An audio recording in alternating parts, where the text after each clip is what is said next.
Hello, welcome. Today we're going to talk about how to deal with food cravings. So, food cravings, we got cravings all the time. We want to eat after dinner all the time. We want to have snacks. How can we deal with it?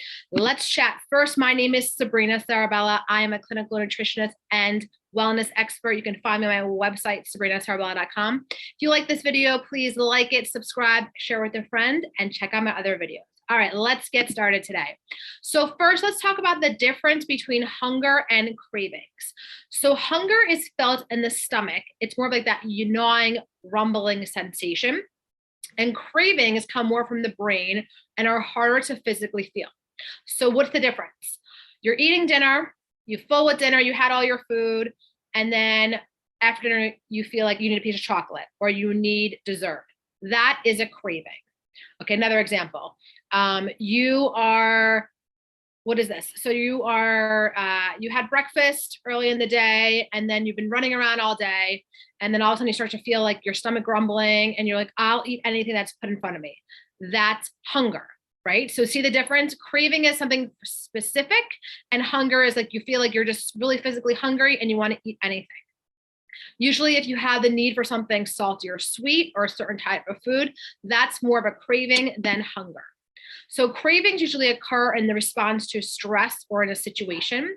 For example, you head to the movies and all of a sudden you walk into the movie theater, you just ate dinner, you just had a big meal, and all of a sudden you smell and you're like, oh, I really want popcorn. It's because you're programmed to think like when I go to the movies, I get popcorn. Or the same thing again with the dessert.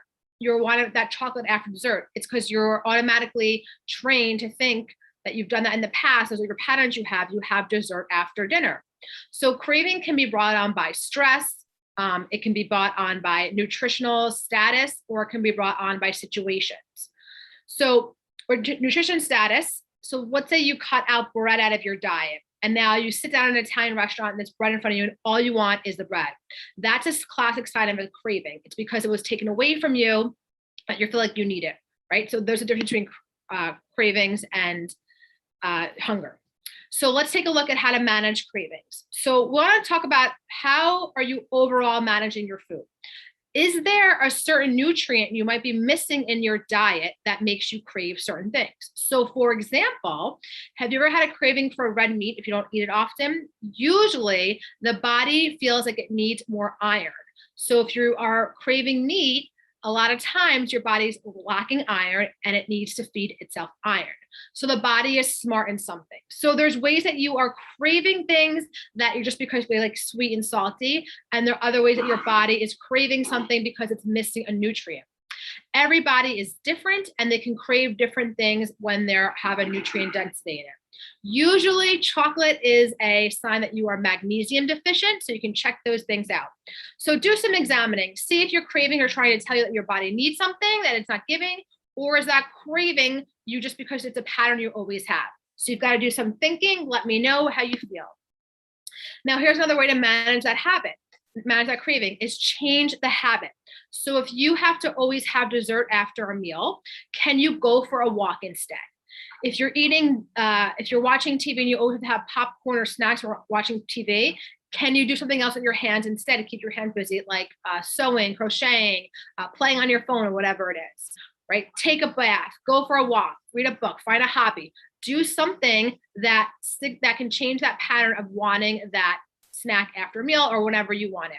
And then also some other things are finishing your meal with peppermint tea, maybe putting a piece of mint gum in your mouth, letting the body signal like food is done, we're not going to have any more food in it. So you've got to look at how your body is craving things, what are the situations, and then work around it. And then also you want to make sure that you are managing your sleep and stress. When you are sleep deprived or when you are stressed, you can cause havoc on your body and increase cravings for sugar. So making sure that you're going to bed at a certain time, you're getting a really good night's sleep, at least 8 hours, and you're managing those stress levels can cause a dramatic decrease in cravings for sugar. Hopefully those tips were helpful. If you have any questions, please reach out to me, Sabrina at sabrinasarabella.com. Set up an appointment to work one-on-one with me. Follow me on my website, Instagram, YouTube, and TikTok. Come follow me, like, and subscribe, and I will see you next time. Thanks so much. Have a great day. Bye.